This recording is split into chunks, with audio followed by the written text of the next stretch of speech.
per hari. Kali berapa itu? 26 hari. Berarti 26 hari itu dikali 8, maka kita dapatkan angkanya. Kemudian berarti 26 jam, 26 hari, berapa jam gaji kita per jam, berapa rupiah gaji kita per jam. Nah, nanti dibagi per menit. Terakhir nanti Bapak akan tahu kalau Bapak tidak bekerja per jam, maka dosanya sekian menit, sekian rupiah. Menjadi uang haram. Nah, berikutnya. Nah, kenapa harus disiplin sebelumnya? Ya. Nah, apa yang dimaksud dengan disiplin? Nah, karena tingkatan tertingginya tadi yang kita mau lihat bukan lagi ketaatan, bukan lagi kepatuhan, tapi disiplinnya yang kita mau lihat. Disiplin dalam Islam itu taat kepada Allah, Rasul, dan aturan. Gitu. Kemudian disiplin dalam ilmu hukum negara, kepatuhan pada peraturan dan perundang-undangan. Korporat, PNS, nomor 94 tahun 2021, disiplin PNS itu adalah kesanggupan PNS untuk menaati kebijakan dan menghindari larangan yang ditentukan dalam peraturan perundang-undangan. Problemnya sekarang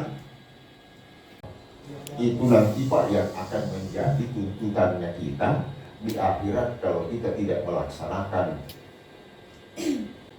segala kewajiban kita berdasarkan status kita sebagai PNS. Semua jaga kaya sebelum jadi miskin. Tulis sehat sebelum sakit, jaga muda sebelum tua, jaga lapang sebelum sempit, jaga hidup sebelum mati.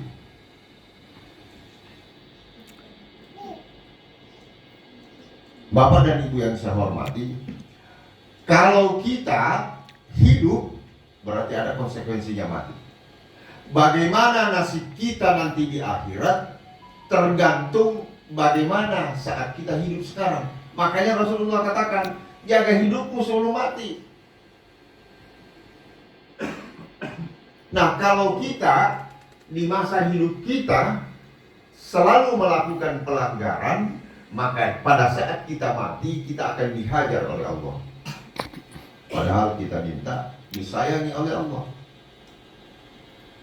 Disiplin Pak, disebabkan karena kita tidak mengontrol diri. Apa yang harus dikontrol? Hawa nafsu yang mutmainnah yang harus kita kontrol agar tetap konsisten. Karena nafsu itu ada 3, nafsu amarah, nafsu lawamah, dan nafsu mutmainnah. Yang paling indah itu adalah nafsu mutmainnah. Makanya di dalam Al-Quran, ya ayyatuhan nafsul mutmainnah, irji'i ila rabbiki radiyatan mardiyah, fadkhuli fi ibadi jannah. Panggilan yang paling terindah di dunia maupun di akhirat ini. Kalau kita dipanggil oleh wali kota untuk jadi apa-apa, tidak ada apa-apanya dibandingkan dengan panggilan tadi. Wahai jiwa yang tenang, kembalilah engkau kepadaku. Siapa yang memanggil? Allah yang memanggil. Dan masuklah engkau, ya ayyuhalladzina amanu idza laqitum fi'atan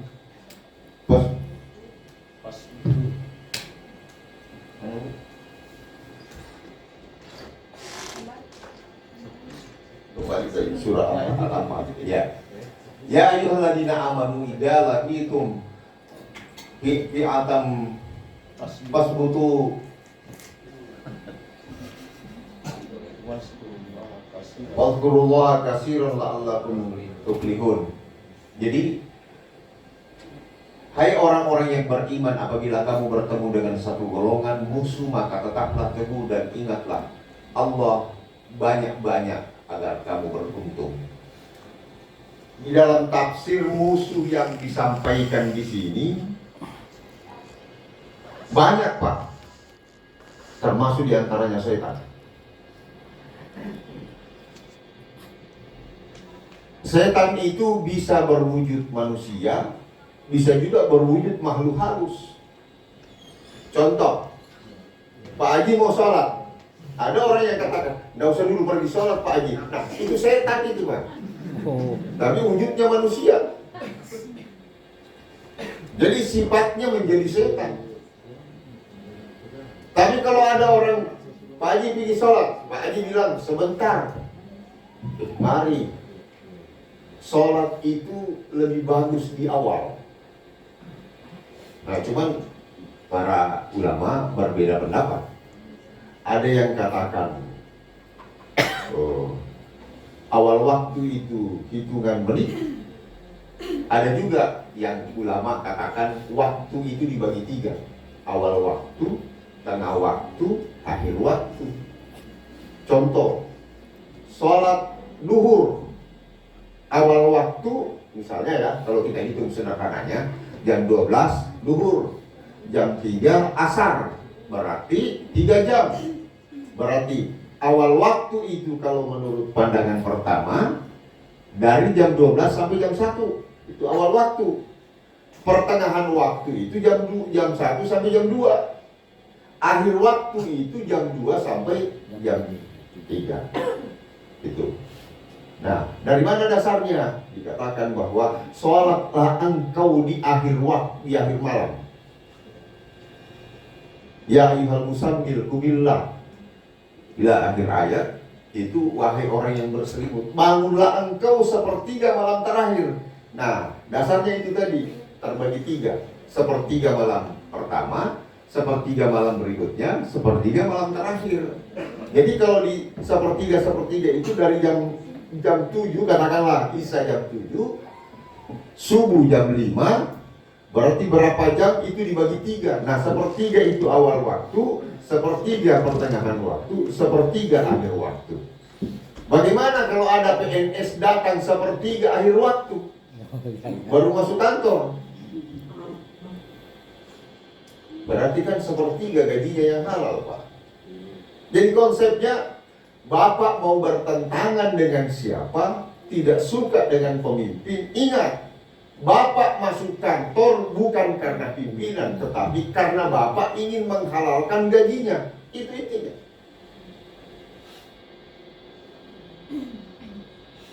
Kalau Bapak tidak kerja terus, contoh, apa kira-kira yang Bapak lakukan? Ada karyawannya Bapak 2 orang, kerja di rumahnya. Seharusnya dia kerja 26 hari, tapi dia kerja hanya 6 hari.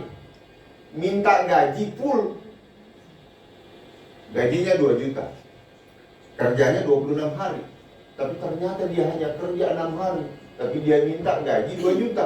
Apa yang Bapak kira-kira katakan?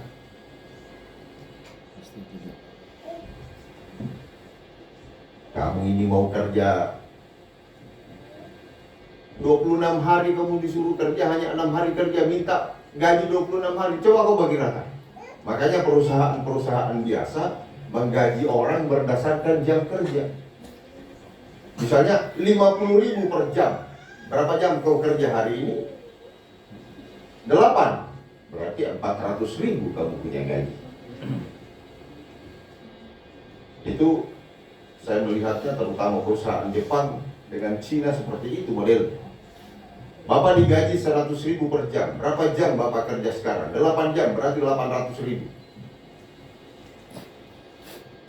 Terlambat 1 jam, berarti dikurangi 100. Terlambat 2 jam, dikurangi 200. Terlambat 3 jam, dikurangi 300. Lalu bagaimana kalau dia datang kantor? Dia hanya datang main game, buka laptop, seakan-akan kerja, tapi kerjanya hanya main game. Sama saja dengan tidak datang kantor itu, Pak. Pertanyaannya sekarang, apakah Bapak dilantik jadi PNS untuk main game? Dan bukan. Bapak dilantik jadi PNS untuk kerja. Tapi jangan dipikir kerja itu, Pak, harus diterjemahkan dalam bentuk yang besar, bukan dalam bentuk yang sempit. Kerja itu bukan dalam bentuk fisik saja. Ada orang kerja. Orang yang kerja dengan fisiknya, contohnya siapa, Pak? Cleaning service. Itu dia kerja dengan fisiknya.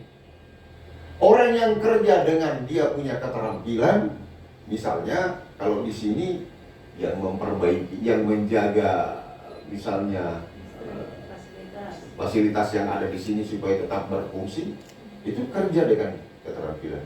Ada orang yang kerja dengan akalnya, otaknya. Dia yang berpikir bagaimana memperbaiki sistem, bagaimana memperbaiki perkembangan sumber daya manusia yang ada di sini. Itu bekerja kan semua. Tidak boleh kita saling iri. Apa kau duduk-duduk saja di situ, tidak ada kau kerja? Karena kenapa? Dia pakai konsep kerja fisik. Nah saya Pak, sebagai orang dari desa, berangkat dari anak petani, kerja fisik sudah, kerja keterampilan juga sudah, kerja akal juga sudah. Tiga-tiganya Pak berat.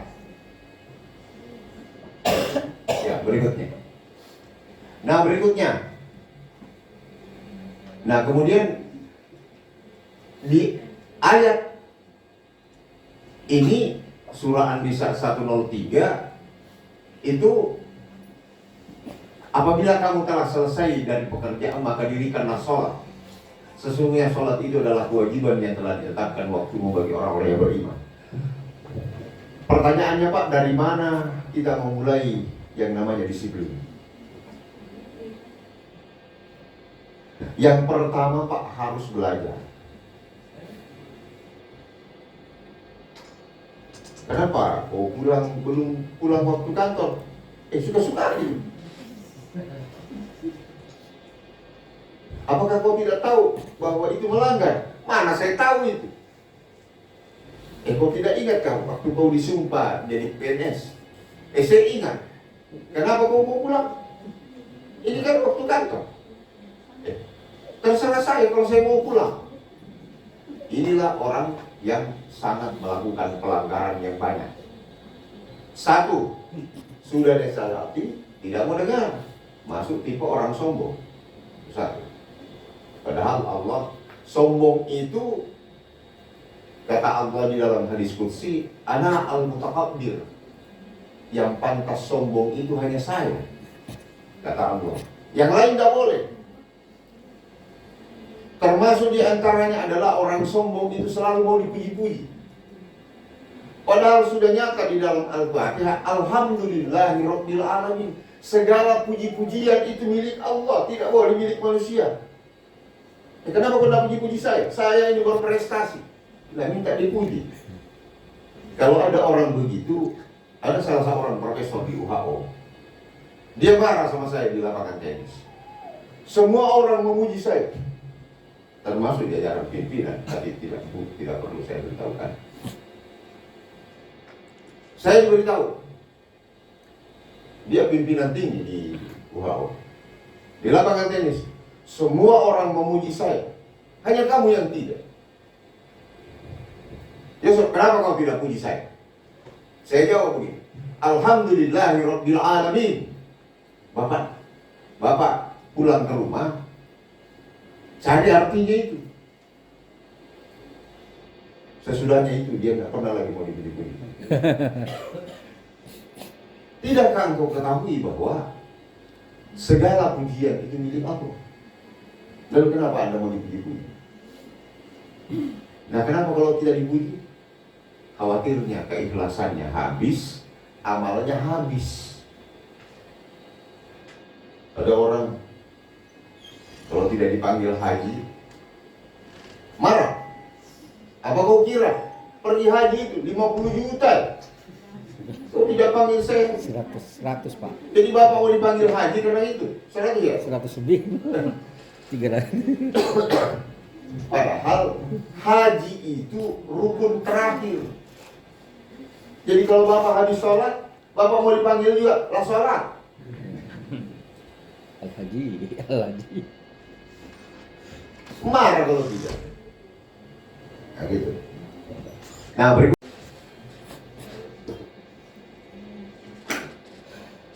Nah, apakah sama orang yang mengetahui dengan orang yang tidak mengetahui? Inilah perlunya belajar, Pak. Tadi di awal Di ayat yang lain, jadi tidak usah saya bacakan ayat, saya bacakan saja tambahannya. Di dalam surah Az-Zariyat Allah berfirman, Bismillahirrahmanirrahim, wa dzakir inna dzikra tanfa'ul mu'minin. Sampaikanlah nasihat, karena sesungguhnya nasihat itu adalah bermanfaat bagi orang mukmin. Artinya kalau kita dinasihati kemudian, jadi jangan bangga bahwa saya orang Islam, saya orang mukmin. Yang Bapak pikirkan apa Allah mengakui kemukminan kita?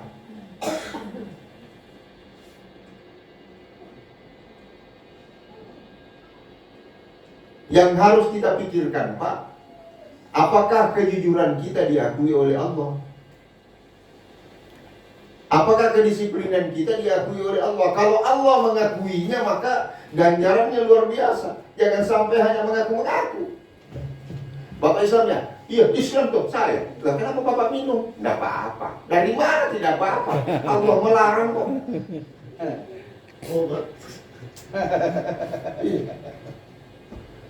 Yang saya khawatirkan, Anda mengaku, kita ini mengaku sebagai umatnya Rasulullah, tapi ternyata Rasulullah tidak mengakui kita. Itu yang harus kita pikirkan. Kita mengaku bertakwa kepada Allah, tapi Allah tidak mengakui ketakwaan kita. Itu yang jadi problem. Sama dengan kalau kita melakukan dosa kepada teman. Jangan Bapak pikirkan yang penting saya sudah minta maaf. Udah selesai. Dari mana? Minta maaf itu, minta ampun itu kata kuncinya diterima enggak? Kita punya permohonan maaf oleh teman tempat kita berdosa. Ada satu kejadian.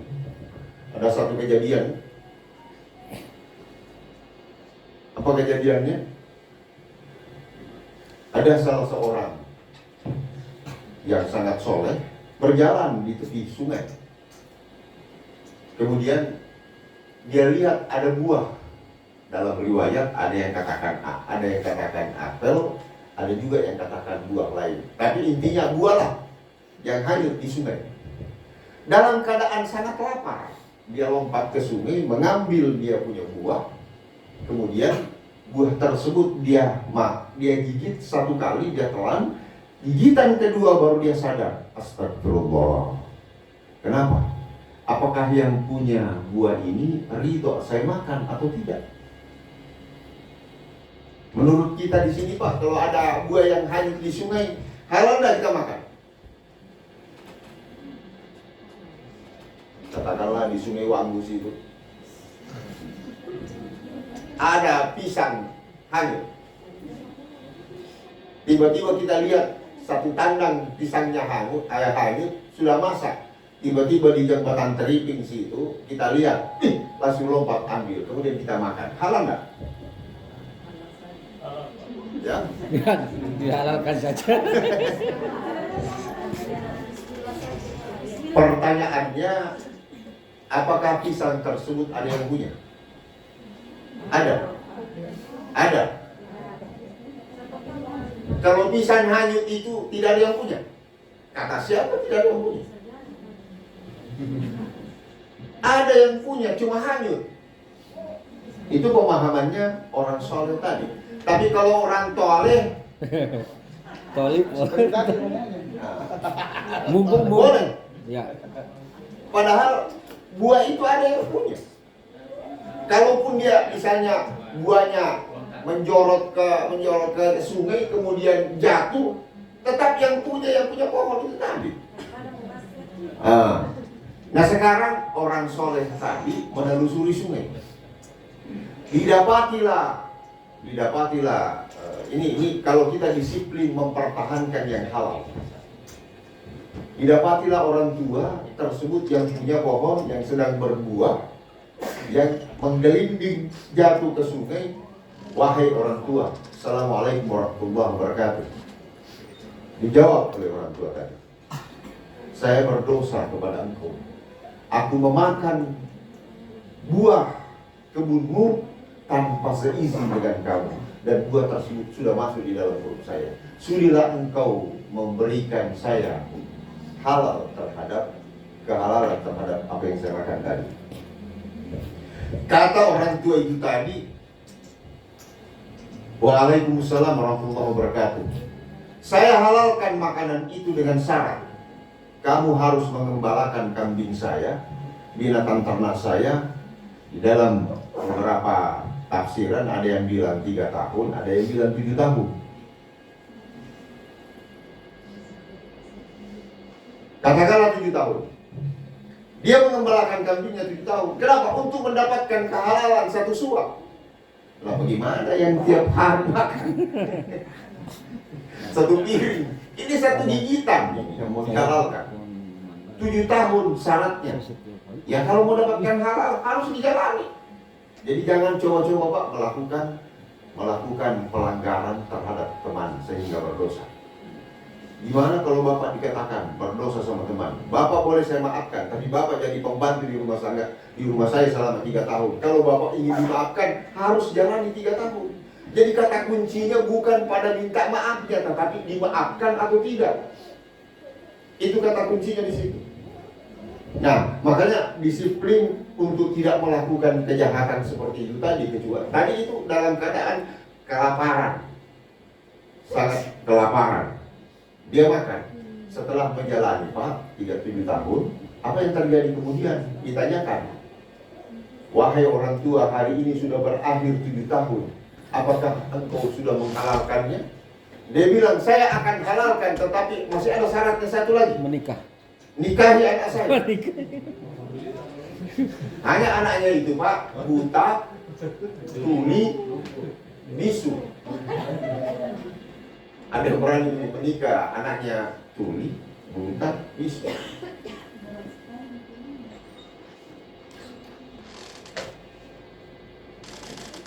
Untuk mendapatkan kehalalan tadi, agar bisa dihalalkan, bilang saya sanggup. Setelah dia dinikahkan oleh orang tua tadi dengan ada saksinya, nah di sini riwayat ini Pak memberitahukan kepada kita, bagi bapak dan bapak-bapak yang punya anak gadis, yang paling afdol menikahkan itu adalah orang tua. Gitu. Boleh juga diwakilkan kalau tidak bisa. Tapi yang paling afdol adalah orang tuanya sendiri menikahkannya. Setelah masuk ke kamar, dia salam. Nah ini juga ada Pak adat, ketuk-ketuk pintu, palang pintu. Ini laki-laki mau masuk ke kamar pengantin, seharusnya dia salam. Assalamualaikum warahmatullahi wabarakatuh. Istrinya di dalam menjawab, Waalaikumsalam warahmatullahi wabarakatuh. Ditanya, loh kenapa? Kata orang tua, kau bisu, tidak bisa bicara. Maksud orang tua saya itu tidak bisa bicara, saya tidak pernah mengucapkan kata-kata yang tidak diridhoi oleh Allah. Ya.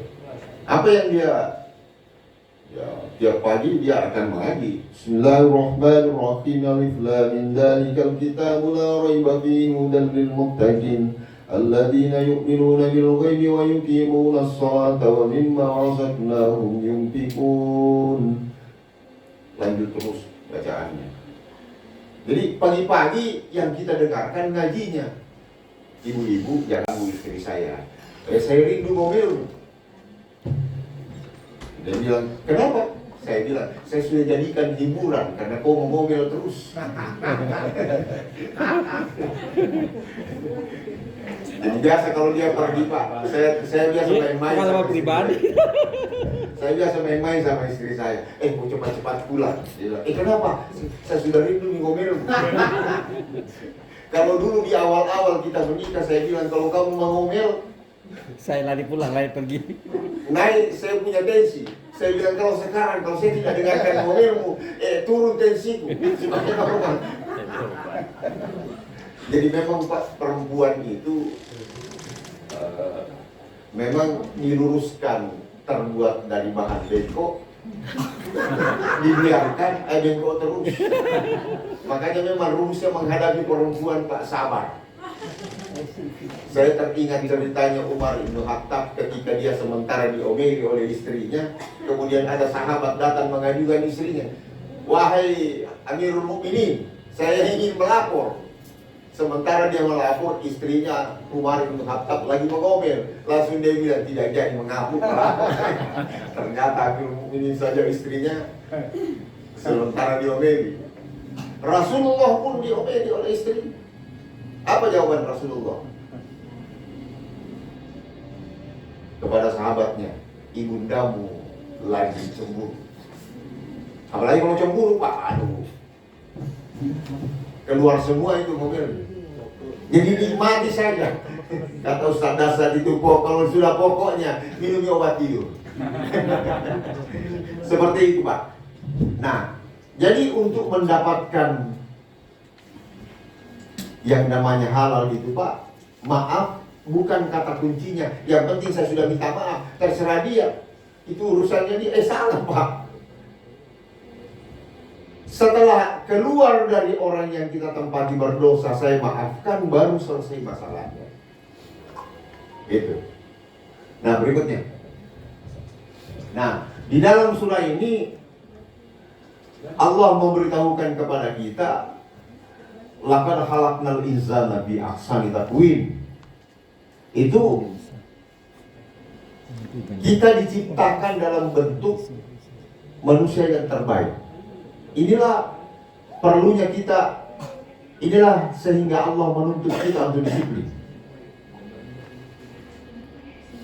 Coba, apa kekurangannya kita, Pak? Satu-satunya makhluk yang dilengkapi fasilitas yang sangat banyak adalah manusia.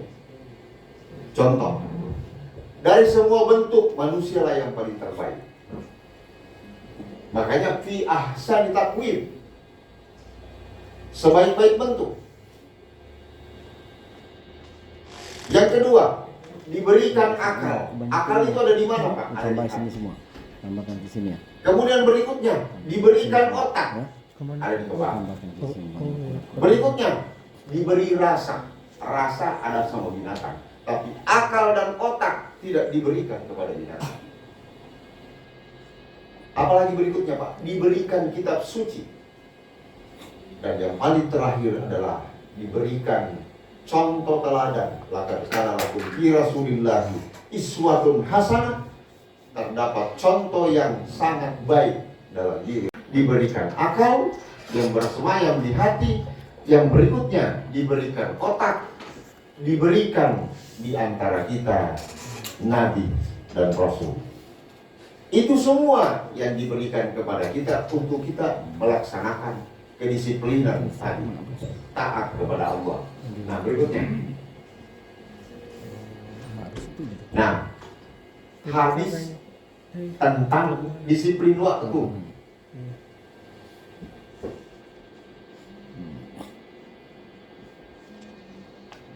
Ini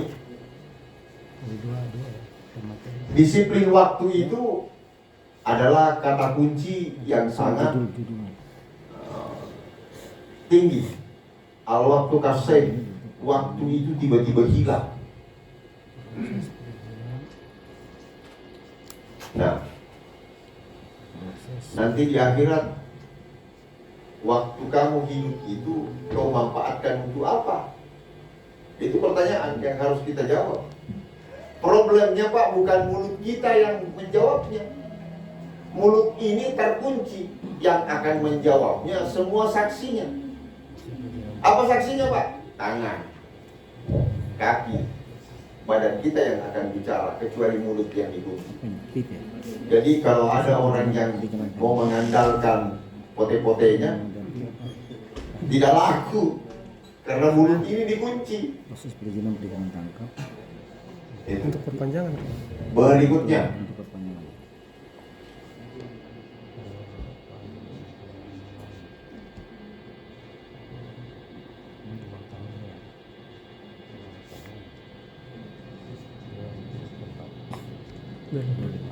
kenapa harus disiplin, Pak? Menjaga sholat. Proses bisnis. Nah, faida qudiyatis sholatu fantasiru fil ardh. Kalau di dalam surah Jumat itu, apabila engkau telah melaksanakan sholat, bertebaranlah engkau di muka bumi ini, wabtaghu min fadlillah, Bertebaranlah engkau di muka bumi ini mencari ridhonya Allah. Jadi aktivitas itu Pak diawali dengan sholat. Lalu kenapa kalau Bapak tidak mengawali dengan sholat? Khawatirnya nanti dikumpulkan bersama dengan Korun, dikumpulkan bersama dengan Fir'aun, dikumpulkan bersama dengan Haman, bersama dengan Ubay bin Khalaf, yang semuanya ini adalah bebas tes masuk neraka. Ya, hati-hati Pak, Bapak biasa dengarkan bebas tes masuk SMA. Wih, anak saya bebas tes masuk perguruan tinggi. Jangan sampai kita ini bebas tes masuk neraka. Nah ini semua ini Pak, bebas tes masuk neraka semua ini. Qarun, Fir'aun, Haman, Namrus laknatullah alaihi. Ini hanya salah satu contoh yang dikemukakan di dalam hadis. Ini adalah orang-orang yang bebas tes masuk neraka. Na'udzubillah, summa na'udzubillah. Semoga kita bebas tes masuk surga. Amin ya rabbal alamin. Gitu. Nah, berikutnya. Nah, belajar itu Pak tidak boleh bilang saya sudah tua nih jangan bisa belajar. Seperti yang kemarin. Apa efeknya Pak? Ada hadis katakan utlubul ilmu faridatun lil muslimina wal muslimah minal mahdi ilal lahdi. Menuntut ilmu itu wajib hukumnya bagi setiap orang muslim dan muslimah, laki-laki dan perempuan, sejak masih dalam buayan sampai masuk ke galian lahat. Jadi kalau ada orang katakan jangan bisa belajar, saya sudah tua, berarti dia sudah minta-minta sama Allah ini masuk ke kuburan. Oh begitu ya. Iya. Kan tadi ada hadis yang katakan ilallah sampai ke galian lahat. Jadi kalau bapak dan ibu sudah tidak mau belajar, berarti bapak sudah minta sama Allah agar segera diwafatkan melewati. Mana Om Jo? Galian lahat. Om Jo mana Om Jo? Itu sudah minta itu untuk dipercepat kematiannya, kira-kira begitu. Karena doa itu Pak, ada doa yang diucapkan, ada doa yang dilakukan, dan ada doa yang di dalam hati. Itu. Kalau bapak dan ibu sholat, sebenarnya secara perbuatan bapak meminta kepada Allah, ya Allah, wafatkan saya dalam keadaan beribadah kepada Engkau. Karena bapak rajin sholat. Nah kalau bapak rajin main judi, itu doa perbuatan bapak meminta kepada Allah diwafatkan dalam keadaan main judi. Na'udzubillah, summa na'udzubillah. Jadi ada doa yang diucapkan, Allahumma gfirli lil muslimina wal muslimat. Bapak mendoakan secara lisan. Ada doa dalam hati, menangis menghadap sama Allah, hatinya yang berdoa. Ada hadis ini, barang siapa yang menempuh satu jalan untuk menuntut ilmu, maka Allah akan mudahkan baginya jalan menuju surga. Kenapa Pak? Kenapa Allah memudahkan jalan menuju surga? Karena dengan kita paham, maka kita akan melaksanakan. Tapi orang yang suka melakukan kejahatan, maksiat kepada Allah, dia tidak mau belajar. Sini kita pergi dengarkan ceramah. Jangan nih. Kenapa kau tidak mau dengarkan ceramah? Nanti kalau saya tahu bahwa itu tidak boleh, padahal saya suka, tidak usah saya tahu. Nah, ada satu pertanyaan yang ditanyakan kepada Syekh. Wahai Syekh, bagaimana hukumnya orang yang tidak berada di daerah yang sangat terisolir, tidak ada alat elektronik, sehingga dakwah tidak sampai ke situ, sehingga dia tidak masuk Islam? Ternyata jawabannya bahwa la yukallifullahu nafsan illa usaha. Allah tidak membebani suatu kaum kecuali sesuai dengan kadarnya dia. Dia bebas Pak, maka dia dianggap seperti binatang, tidak dimintai pertanggungjawaban karena dia tidak tahu. Tapi bagaimana kalau orang sudah sampai dakwah ke dia, malah dia menolaknya? Nah itu dianggap tadi orang sombong. Nah, berikutnya. Inna Allaha yuhibbu idza amila ahadukum amalan an yuttiba. Sesungguhnya Allah menyukai hamba yang apabila mengerjakan suatu pekerjaan ia menyempurnakannya. Ini kaitannya dengan disiplin, Pak. Ternyata kalau Bapak kerja asal-asalan malah tidak bagus. Kenapa tidak? Sembrono Bapak kerja. Enggak apa-apa, kan bukan saya yang punya. Bagus atau tidak bagusnya pekerjaan saya, tetap saya digaji. Nah, ternyata yang dilanggar ini, Pak. Ternyata Allah tidak menyukai orang yang mengerjakan sesuatu asal-asalan. Harus kita sempurnakan pekerjaan kita. Berikutnya. Belum, sudah. Kode saja. Nanti di kode kirim. Harap maklum, memang dosenmu kalau bicara Oh iya. nanti lama-lama harus di. Ya, berikutnya. Disiplin bermasyarakat. Nah, kenapa kita Pak harus disiplin dalam kehidupan bermasyarakat? Agar kita dapat doanya masyarakat. Ketika kita bisa? Tidak bisa. Kalau tidak bisa berarti kurangi. Karena apa yang kamu suka belum tentu orang lain suka. Anda suka dengarkan musiknya, silakan dengarkan musiknya kalau itu yang kamu suka. Tapi satu permintaan saya sebagai tetangga, jangan kasih menyeberang suaranya. Terserah Anda bagaimana caranya. Misalnya pakai apa namanya headset. Dan tidak menyeberang ke saya. Mau meledak telingamu tidak ada urusannya dengan saya. Tapi begitu menyeberang ke saya, misalnya perbedaan musik. Kamu suka musik dangdut, saya suka musik Kasidah misalnya, atau ceram, atau misalnya lagu keroncong. Perbedaan musik saja sudah mengganggu. Nah, jangan menganiaya dengan lisanmu, dengan tanganmu, dengan hartamu. Jadi ini Pak, hadis ini 3. Jangan mengganggu orang dengan lisanmu, jangan mengganggu orang dengan tanganmu. Tanganmu maksudnya di situ perbuatanmu. Dan jangan kau ganggu orang dengan hartamu. Ada 3. Mentang-mentang bisa beli motor bagus, dia belikan knalpot. Racing. Di atasnya lagi racing kayaknya Pak. Motor pembalap aja tidak begitu bunyinya.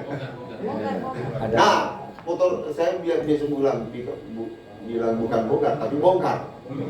Kita bongkar semua telinga kita kalau ngomong mengganggu dengan ini. Kamu orang mukmin ya? Iya Pak. Kenapa itu hartamu kau mengganggu orang? Ingat hadis ini. Kamu bukan mukmin kalau kau mengganggu orang dengan hartamu, dengan lisanmu, dengan perbuatanmu. Berikutnya, disiplin belajar. Kenapa harus disiplin belajar, Pak? Nah, ini. Oh ya, tadi sudah ini. Berikutnya, Pak. Ini terulang lagi. Nah, disiplin bekerja, yang kaitannya dengan disiplin ini, Pak. Silakan Bapak baca sendiri. Nanti, Pak Yusuf dia suruh-suruh kita begitu. Bukan saya, Pak. Ini yang bilang.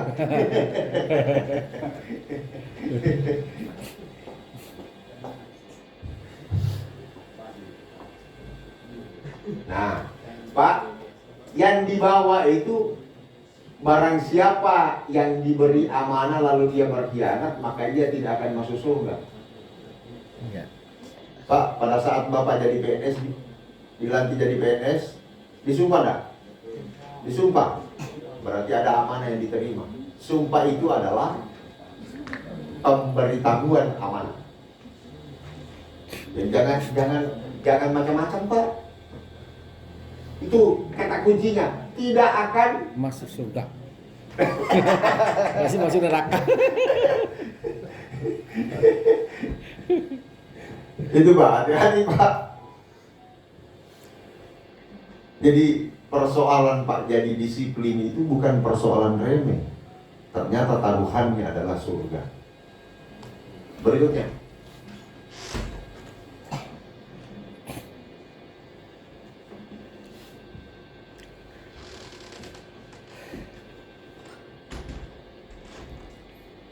Ini Pak, sesungguhnya al-muslimun man salima. Jadi sesungguhnya orang muslim itu adalah orang yang selamat dari kejahatan lidah dan tangannya. Tadi Pak, ternyata di hadis lain ada tambahannya tadi. Ternyata ada tambahan lisan.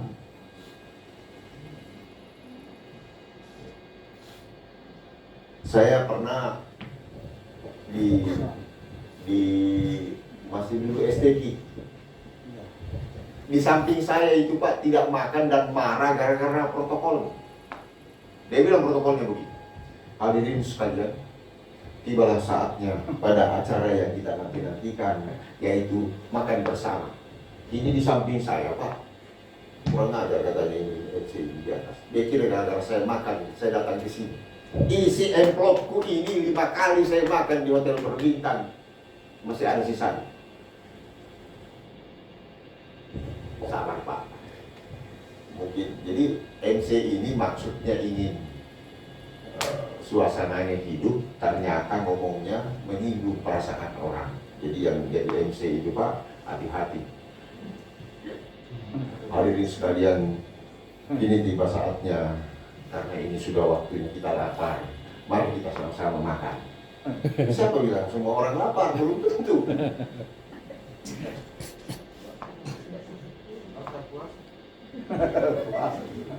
Ada orang puasa. Itu Pak lisan. Perbuatan. Mari makan di situ. Oke begini Pak. Apalagi kalau dia begini, situ makan. Mari makan di situ Pak. Apalagi kalau dia situ. Heavy itu Pak, heavy. Ternyata Pak hidup ini harus diperbaiki 3. Perbuatannya harus benar, materinya juga harus baik. Biar Bapak, mari Pak, kita menikmati hidangan. Ternyata ikannya basi. Jadi ikannya juga harus baik. Walaupun ngomongnya bagus, tapi ikannya basi kan tidak bagus juga. Apalagi, mari Pak kita makan di situ. Bukannya biar lapar dia Pak. Yakin, biar lapar dia jadi tidak lapar, malah dia tendang kakimu. Di mana kurang ajar? Ini perbuatannya juga harus diperbaiki. Kemudian yang kita hidangkan juga pun harus yang baik-baik.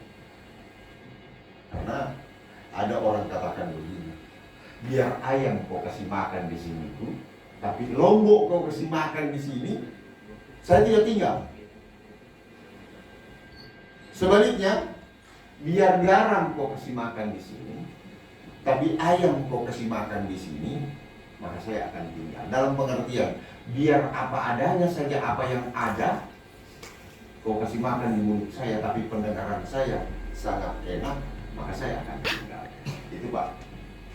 Kemudian berikutnya, tentang disiplin diri. Nah, dari mana munculnya semua Pak? Hawa nafsu. Ada 3 hawa nafsu Pak. Nafsu amarah, nafsu lawwamah, nafsu mutmainnah. Yang paling terbaik itu adalah nafsu mutmainnah. Karena itu yang dipanggil oleh Allah. Tidak ada hadisnya, ya ayyuhan nafsul amarah, tidak ada. Ya ayyuhan nafsul lawwamah, tidak ada. Nafsu amarah itu nafsunya setan. Kalau disimbolkan seperti itu karena selalu mau merusak. Nafsu lawwamah itu nafsunya angin-anginan. Kalau sama dengan orang baik dia baik, kalau sama orang buruk dia buruk. Nah, hati-hati Pak berteman. Imam Syauqi memberikan tamsil begini. Tidakkah engkau melihat kulit kambing yang hina-hina itu ketika dia bisa dihormati dan dia juga bisa dipukul. Ayo, mari kita pergi minum. Bini main judi. Apalagi pemilu kemarin. Pagi, susu sebentar kita tunggu serangan pajak. Dapat amplop. Tidakkah engkau tahu ar-rasi wal murtasi kulluhum finnar? Ada satu ustaz di Sulawesi Selatan saya pernah dengarkan. Jadi menerima amplop itu Pak tidak berdosa, tapi sudah pasti masuk neraka. Dosanya besar begitu. Karena di situ dia katakan ar-rasi yang memberi, wal murtasi yang menerima, kulluhum dua-duanya masuk neraka. Nah, kalau ada istilahnya tadi bebas tes masuk neraka, sudah itu.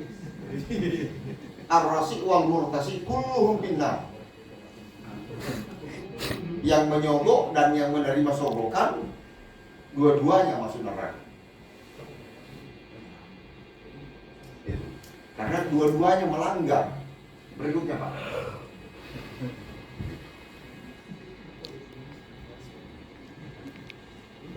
Nah, ini kaitannya dengan pekerjaan.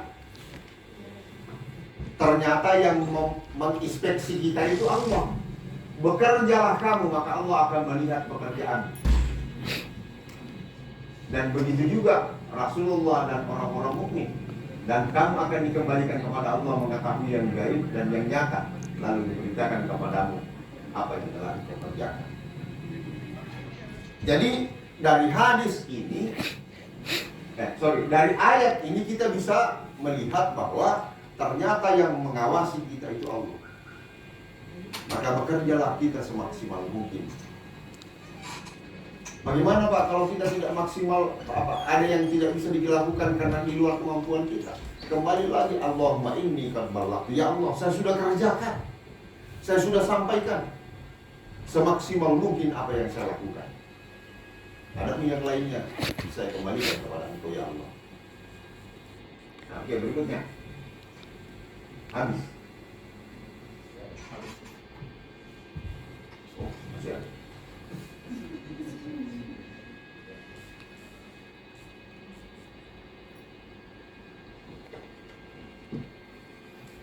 Nah, di dalam Al-Quran ini siang itu dijadikan sebagai kerja, malam itu dijadikan sebagai istirahat. Lalu bagaimana Pak kalau kita jaga malam? Nah, kalau jaga malam Pak, kalau sempat tidur sedikit, lanjutkan dengan sholat tahajud.